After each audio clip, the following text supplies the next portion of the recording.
আসসালামু আলাইকুম। সবাইকে স্বাগত জানাচ্ছি বিডি দর্পণে। আপনাদের সঙ্গে আছি আমি তাসনিম হোসাইন। ট্রাম্পের গাজা দখল এবং সেখান থেকে ফিলিস্তিনিদের উচ্ছেদের প্রস্তাব ঘোষণার পরিপ্রেক্ষিতে মধ্যপ্রাচ্য সহ পুরো বিশ্বে সমালোচনার ঝড় উঠেছিল। ট্রাম্পের এমন বক্তব্যে যুক্তরাষ্ট্রের আরব মিত্রদেরও হতাশ করেছিল। তারা মধ্যপ্রাচ্যে ব্যাপক অস্থিতিশীলতা এবং গাজায় ব্যাপক ইসরায়েলি আগ্রাসনের আশঙ্কা করছিল। উদ্ভূত পরিস্থিতিতে সোচ্চার হয় আরব রাষ্ট্রগুলো, বিশেষ করে জর্ডান ও মিশর। জর্ডানের বাদশাহ দ্বিতীয় আবদুল্লাহ ছুটে যান ওয়াশিংটনে। মিডল ইস্ট আই জর্ডান ও মিশরীয় সূত্রের বরাত দিয়ে বলছে, বাদশাহ আবদুল্লাহর সফর সফল হয়েছে।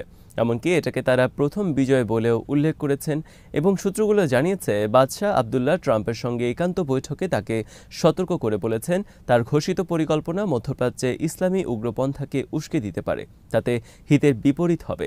এই অঞ্চলে যুক্তরাষ্ট্রের পক্ষের সরকারগুলো টালমাটাল অবস্থায় পড়ে যেতে পারে। জর্ডানের বাদশার বক্তব্য খুব মনোযোগ সহকারে এবং সহানুভূতির সঙ্গে শোনেন ট্রাম্প। কায়রো ও আম্মান মনে করছে তারা মার্কিন প্রেসিডেন্ট ডোনাল্ড ট্রাম্পকে তার গাজা দখলের পরিকল্পনা থেকে নিরস্ত করতে সফল হয়েছে। মিশরের একজন ঊর্ধ্বতন কর্মকর্তা মিডল ইস্ট আইকে বলেছেন তাদের প্রস্তাবিত গাজা যুদ্ধ পরবর্তী বিকল্প পরিকল্পনা সম্পর্কে ট্রাম্পকে জানানো হয়েছে। এতে তাদের সায় আছে বলে মনে হচ্ছে। ওই কর্মকর্তা আরও বলেন, আরব বিশ্বের বর্তমানে সমর্থনে মিশর গাজা নিয়ে একটি বিকল্প পরিকল্পনা তৈরির কাজ করছে।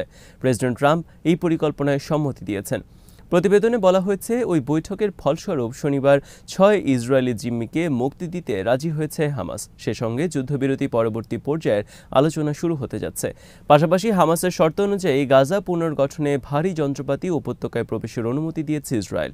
এছাড়া গাজায় ভ্রাম্যমাণ বাড়ি ও খাদ্য সামগ্রী ঢোকারও অনুমতি দিয়েছে ইসরায়েল। এর আগে এসব প্রবেশে বাধা দিয়েছিল দখলদার বাহিনী।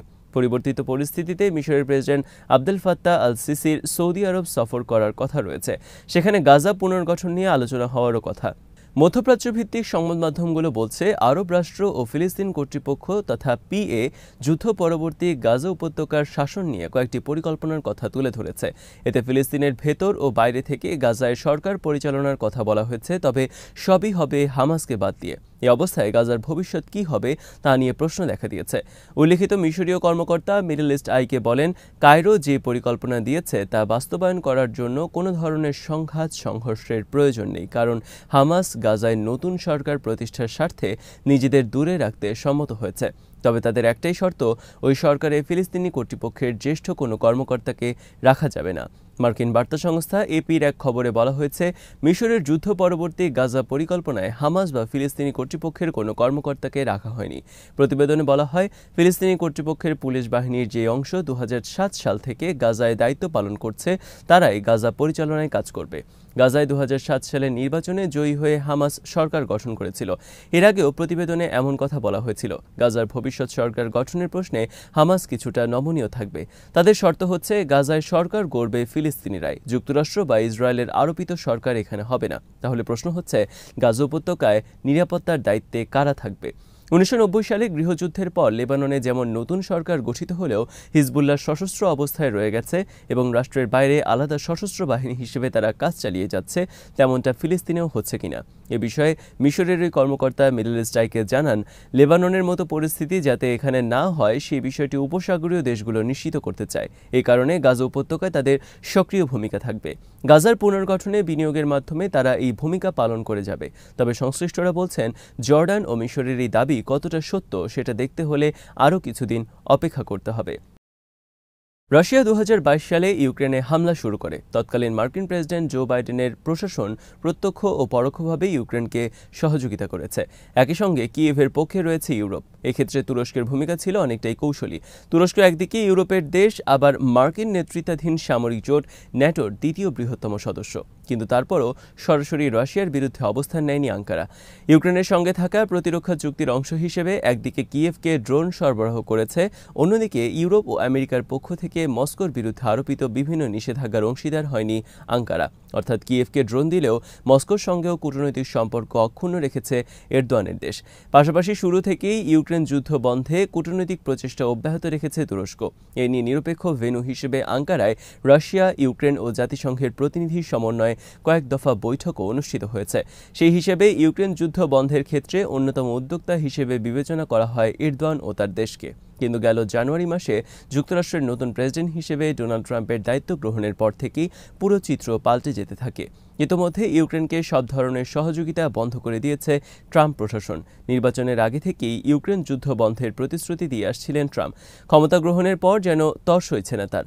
ক্ষমতার 1 মাস না যেতে যুদ্ধবন্ধের চূড়ান্ত উদ্যোগ নিয়েছেন। ইতোমধ্যে ওয়াশিংটনের উদ্যোগে সৌদি রাজধানীতে রাশিয়া ও যুক্তরাষ্ট্রের প্রতিনিধিদের মধ্যে বৈঠক ডাকা হয়েছে, যেখানে ডাকা হয়নি যুদ্ধের অপরপক্ষ ইউক্রেনকে। এমনকি আমেরিকার অন্যতম পার্টনার ইউরোপ এবং এতদিন ধরে যুদ্ধবন্ধের প্রচেষ্টা চালানো তুরস্ককেও এই বৈঠকে রাখা হয়নি। প্রশ্ন উঠতে পারে, সৌদি আরব কেন এমন একটা বৈঠকের আয়োজক দেশ হলো যেখানে যুদ্ধবন্ধের অন্যান্য স্টেক হোল্ডার এমনকি খোদ ইউক্রেনের উপস্থিতি নেই? এ ব্যাপারে পশ্চিমা বিশ্লেষকদের বরাত দিয়ে মার্কিন গণমাধ্যম CNN বলছে, সৌদি আরবের ডি-ফ্যাক্টো শাসক মোহাম্মদ বিন সালমান বিগত কয়েক বছর যাবৎ তার দেশকে আন্তর্জাতিক ক্ষেত্রে গুরুত্বপূর্ণ হিসেবে গড়ে তোলার চেষ্টা করছেন।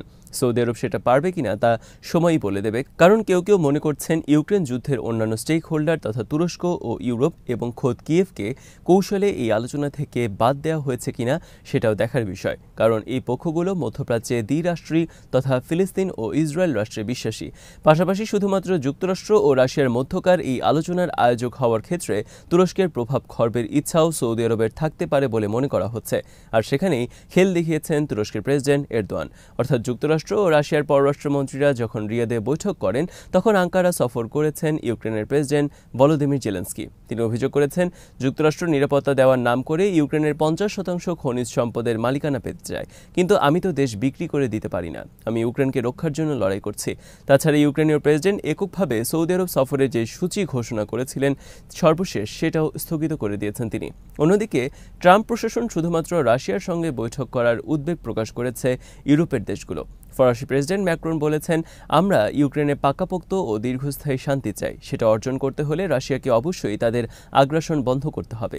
সেই সঙ্গে ইউক্রেনীয়দের জন্য অবশ্যই টেকসই ও নির্ভরযোগ্য নিরাপত্তা নিশ্চয়তা দিতে হবে। তা না হলে মিনস্ক চুক্তির মতো করে এই যুদ্ধবিরতি চুক্তি ভেস্তে যাওয়ার শঙ্কা থেকে যায়। 2014 ও 15 সালে ইউক্রেনের পূর্বাঞ্চলে এই সংঘাত বন্ধের চেষ্টায় মিনস্ক চুক্তি হয়েছিল। এর আগে ইউক্রেনের প্রেসিডেন্টের সঙ্গে ফরাসি নেতার আলাপকালে ইউরোপের নিজস্ব সশস্ত্র বাহিনী গঠনের উপর গুরুত্ব আরোপ করেন। অন্যদিকে তুরস্ক অনেকদিন থেকে ইউরোপীয় ইউনিয়নের সদস্যপদ চেয়ে আসছে। সুতরাং পরিবর্তিত পরিস্থিতিতে আমেরিকার উপর নির্ভরশীল না হয়ে একক ইউরোপীয় শক্তির উত্থান এবং সেই সঙ্গে তুরস্কের EU মেম্বারশিপ যদি হয়ে যায় তাহলে অবাক হওয়ার কিছুই থাকবে না। আজ এখানে শেষ করছি। সবাই ভালো থাকুন, সুস্থ থাকুন আর দেখতে থাকুন বিডি দর্পণ।